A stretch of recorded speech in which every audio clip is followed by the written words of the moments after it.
일본 최대 IT 기업 창업자이자 혁신기업 투자의 큰손인 손정희 소프트뱅크 회장이 문재인 대통령을 만나 인공지능 산업의 전폭적인 육성을 제안했습니다. 일본의 수출 규제로 한일 관계가 경색된 가운데 손 회장의 방안이 관심을 끌었지만 관련 논의는 없었던 것으로 전해졌습니다. 관련해서 오늘 이슈단에서도 여러분들의 의견을 살펴보겠습니다. 100원의 이용료가 있는 샵 3698 유료 문자로 다양한 의견 많이 보내주시기 바랍니다. 오늘 도움 말씀 주실 분입니다. 성공회대 신문방송학과 최진봉 교수입니다. 어서 오세요. 네, 안녕하세요. 어서 오십시오.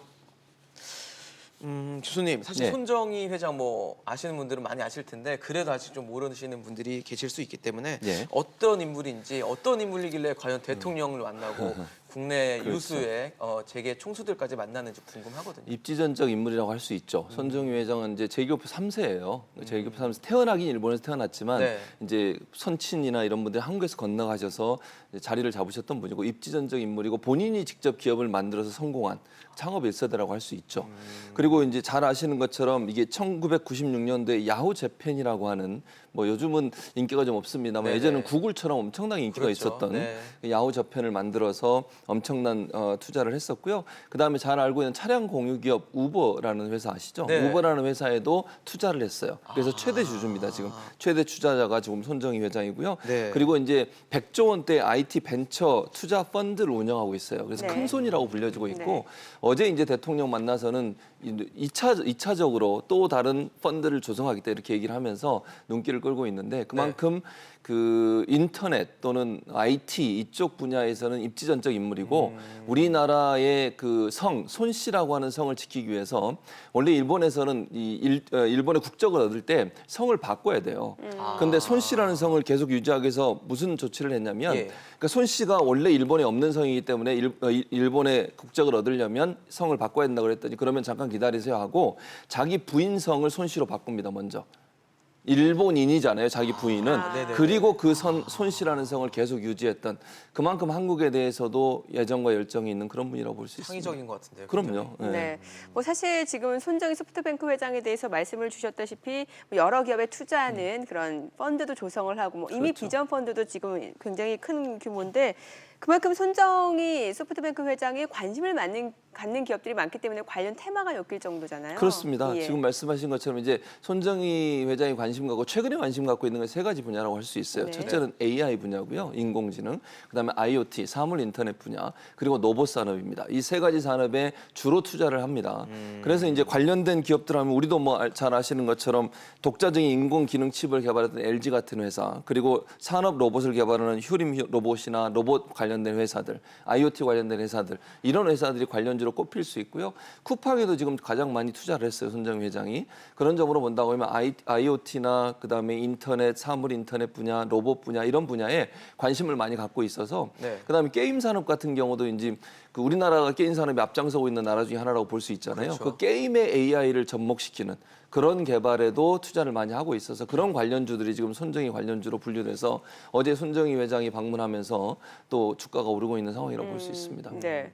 이제 손 회장이 어제 이제 청와대에서 문 대통령을 만났습니다. 그렇습니다. 그래서 문 대통령이 무슨 발언을 했냐면 이 손 회장이 초고속 인터넷망 필요성과 온라인 게임 산업 육성에 조언을 했는데 네. 그것이 한국 경제에 큰 도움이 됐다 이렇게 말을 했거든요. 맞습니다. 그 말 맞는 거로 보시나요? 그 말이 맞죠. 왜냐하면 사실은 이번에 이제 세 번째로 대통령을 만났어요. 네. 물론 이명박 전 대통령도 만났지만 가장 눈에 띄는 대통령들이 누구냐면 김대중 전 대통령, 노무현 전 대통령 그리고 네. 문재인 대통령인데 김대중 전 대통령을 만나서는 그 당시에 사실 잘 아시는 것처럼 외환위기 상태였어요. 네. 그래서 김대중 전 대통령이 손 회장한테 물어봅니다. 경제를 살리기 위해서 어떻게 하면 좋겠습니까? 그랬더니 그때 했던 말이 초고속 인터넷망을 깔아야 됩니다. 이 얘기를 했어요. 그러니까 이제 그 당시에는 브로드밴드라는 얘기를 했거든요. 그렇죠. 손 회장이. 네. 근데 그 네네. 당시에는 우리 정부나 아니면 우리 기업에서는 브로드밴드를 이미지가 잘 떠오르지 않았던 시기예요. 그 당시에. 당시면 뭐 인터넷 연결도 모뎀을 연결해서 그렇습니다. 하거나 그럴 때였기 그럴 때문에. 때였죠. 그래서 네. 그 분야를 계속 얘기를 하시고 그다음에 그 자리에 같이 누가 있었냐면 마이크로소프트 회장도 같이 있었어요. 그래서 또 물어봅니다. 김대중 대통령이 마이크로소프트 회장한테 어떻게 생각하십니까? 그랬더니 동의합니다 이랬어요. 그래서 김대중 정부 시절에 잘 아시는 것처럼 초고속 인터넷망이 우리나라 전체를 깔게 되잖아요. 모든 가정에 인터넷이 연결되는 그런 기적이 이루어졌고 그걸 기반으로 해서 우리나라가 인터넷 강국의 대열에 들어서게 됐고요. 네. 두 번째로 노무현 정부 때 와서는 노무현 정부 때도 만났어요. 예. 그때 손정희 회장이 뭐라고 조언을 했냐면 온라인 게임 산업을 육성해라. 그렇게 얘기를 했어요. 네. 그래서 그때부터 온라인 게임 산업이 육성이 되면서 우리나라가 온라인 게임에서도 전 세계적으로 앞서가고 있는 그렇죠. 나라가 예. 됐죠.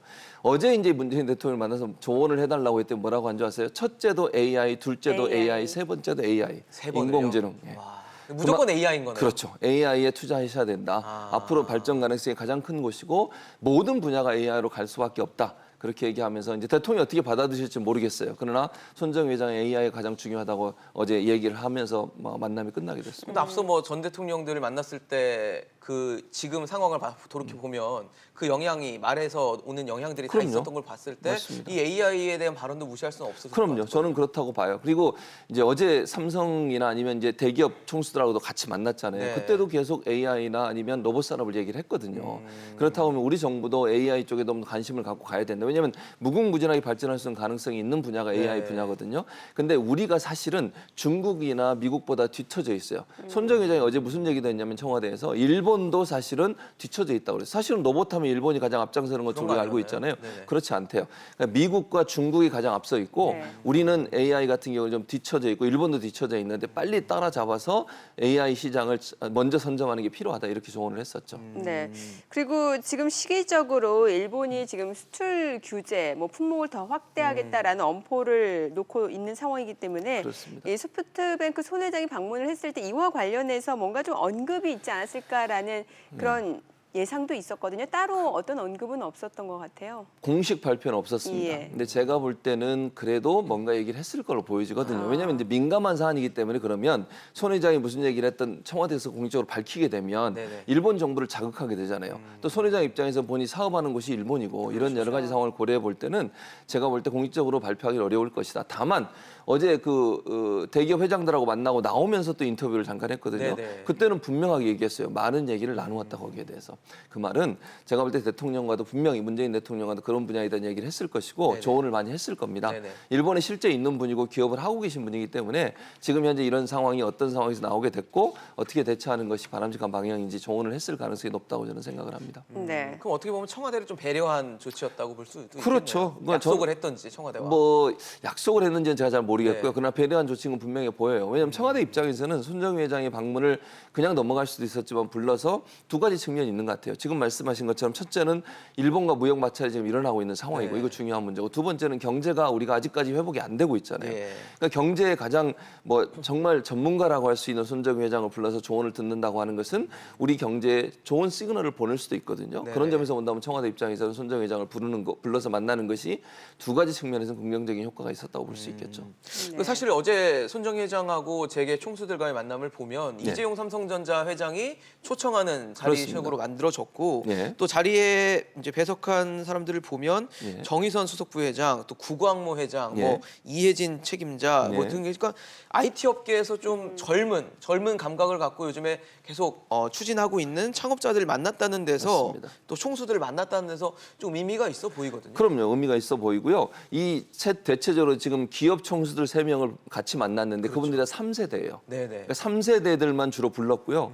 그리고 또 하나 눈에 띄는 게 이제 네이버 이혜진 글로벌 투자 책임자하고 김택진 NC소프트 대표를 같이 만났는데 이분들 같은 경우는 실제적으로 AI나 IoT나 이런 부분과 직접적 연관 있는 일을 하시는 분들이잖아요. 네. 근데 삼성 같은 경우도 우리가 볼 때는 별 관계가 없을 걸로 보이지만 실제적으로 삼성이 이 그 지속적으로 손정희 회장과 만남과 그다음에 연관 관계 계속 유지하고 있어요. 네. 가장 중요한 게 뭐냐면 ARM이라고 하는 회사인데 이게 네네. 영국의 회사예요. 네. ARM이라는 회사가 이 영국계 회사인데 이 영국의 회사를 최근에 손정희 회장이 샀습니다. 근데 이게 뭐 하는 회사냐면요. 예. 그 모바일 프로세스 그러니까 이게 휴대폰 같은 데 들어가면 용량 전기를 적게 쓰면서 그 프로세스를 돌릴 수 있도록 하는 그런 기능을 하는 기술을 설계하는 회사예요. 그러니까 이 회사는 설계만 하는 거예요. 설계만 하고 실제 생산 안 해요. 안 해요? 그런데 왜 중요하냐면 전 세계 뭐 휴대폰 회사나 아니면 전자 회사들이 대부분 ARM의 설계도를 가지고 휴대폰을 만듭니다. 네. 그걸 좀 더 개발시켜가지고.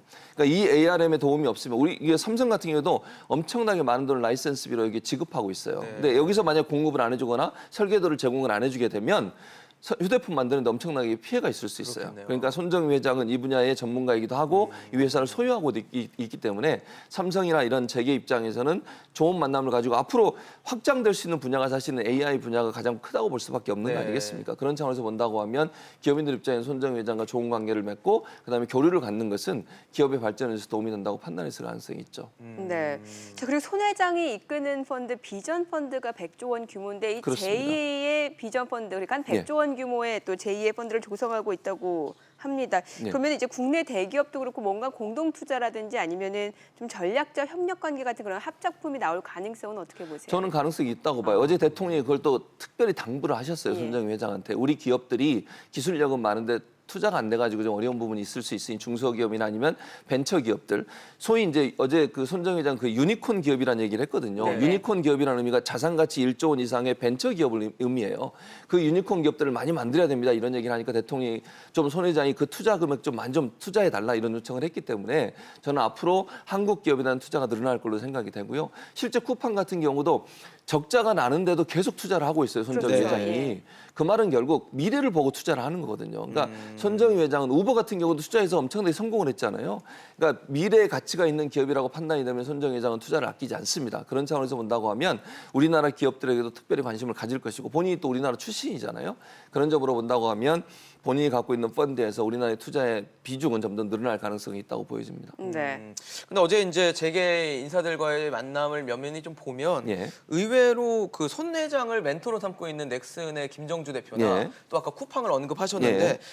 쿠팡의 김범석 대표는 예. 빠져 있더라고요. 맞습니다. 왜 빠졌을까요? 왜냐하면 사실은 이 두 분 같은 경우는 정기적으로 계속 만나고 있어요. 그러니까 특별히 따로 만날 이유가 없는 거예요. 예. 그러니까 이게 쿠팡 같은 경우는 본인이 투자한 회사잖아요. 그러니까 계속 전화로 연결해서 하기도 하고 관심을 갖고 계속 만나고 있기 때문에 특별히 따로 여기서 만날 이유가 없었던 거죠. 그래서 아마 이제 삼성 같은 경우는 거의 2년 만에 만나는 거예요. 지금 두 분이. 그래서 어제 만남은 새로운 분들도 만나고 투자 가능성이 있는 분들을 만나고 이런 만남이었지 기존에 투자하거나 알고 있던 분들하고 만나면 좀 제외를 시킨 것 같아요. 그래서 이 김정주 회장은 김범석 회장 같은 경우는 늘 관심을 갖고 있고 연결이 돼 있기 때문에 네네. 따로 부를 이유가 없어서 아마 만나지 않았지 않나 이런 생각이 듭니다. 네. 뭐 사실 어제 이재용 부회장하고 손정희 회장 만남에 대해서 많은 분들이 관심을 갖고 계셨는데 이재용 부회장이 특별하게 또 신경을 썼다라는 느낌이 있어요. 그렇습니다. 예. 아까 제가 말씀드린 ARM 같은 경우도 그렇고 삼성 같은 경우는 이제 휴대전화나 반도체 산업이 중요하잖아요. 그런데 그렇죠. 이게 여기서 반도체 같은 경우는 이제 정체예요.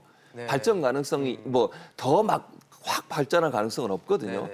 그러면 이제 새로운 산업 먹거리를 찾아야 되는데 그게 바로 AI라고 볼 수밖에 없는 상황이죠. 그럼 삼성 입장에서는 손정희 회장이 그런 아이디어라든지 아니면 투자에 대한 어떤 관심들, 투자 펀드를 운영하는 분들은요 미래 산업이 뭐냐를 계속 관심을 가질 수밖에 없어요. 네. 그래야 거기에 투자를 하지 않겠습니까?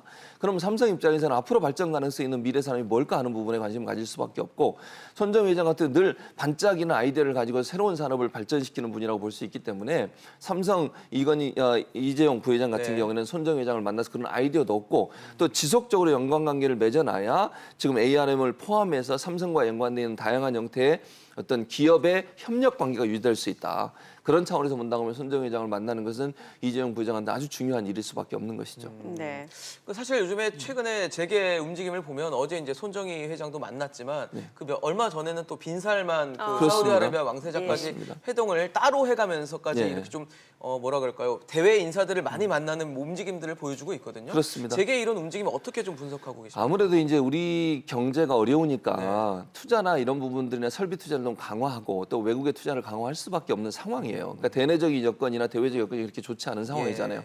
그러면 큰 손들을 불러가지고 만나서 투자를 더 확대시킬 수 있는 방안들을 만들어야 되는 상황이거든요. 네네. 그러니까 사실은 사우디 왕세자를 만난 것도 그렇고 손정희 회장을 만난 것도 그렇고 우리가 외부로 세계로 수출을 확대시키고 더 많은 투자를 끌어들이기도 하기 위해서는 결국은 세계 큰 손들을 만날 수밖에 없다. 대통령도 특별히 지난번 왕세자 같은 경우에는 사실은 왕은 아니잖아요. 네. 뭐 실세는 실세지만 네. 근데 국빈처럼 대우해 줬어요. 그 말은 왜 그렇게 했겠습니까? 우리나라에 투자 좀 많이 해달라 이런 거 아니겠어요? 그래서 엄청난 돈을 투자하겠다 약속하고 MOU 맺고 갔는데 그만큼 정부가 앞장서서 외국의 투자를 끌어들이려고 노력하고 재계도 그런 관계를 확장시키고 왜냐하면 정부 입장엔 재계와 그들이 직접 만나서 어느 부분에 투자가 가능한지를 협력 관계를 만들어줘야 되지 않겠습니까? 그리고 지금 사우디 같은 경우도 우리나라에 직접 투자하는 경우도 많이 있고요. 그런 차원에서 본다고 하면 재계든 정부든 외국의 큰 손들을 만나서 더 많은 투자를 끌어들이는 것은 경제 발전을 위해서 도움이 되고 우리 경제가 침체된 상황에서 새로운 활력을 찾는데 또는 새로운 활로를 찾는 데도 중요하기 때문에 그런 움직임들이 계속 강화될 수밖에 없다고 생각이 됩니다. 네, 알겠습니다. 오늘 성공회대 신문방송학과 최진봉 교수였습니다. 잘 들었습니다. 고맙습니다.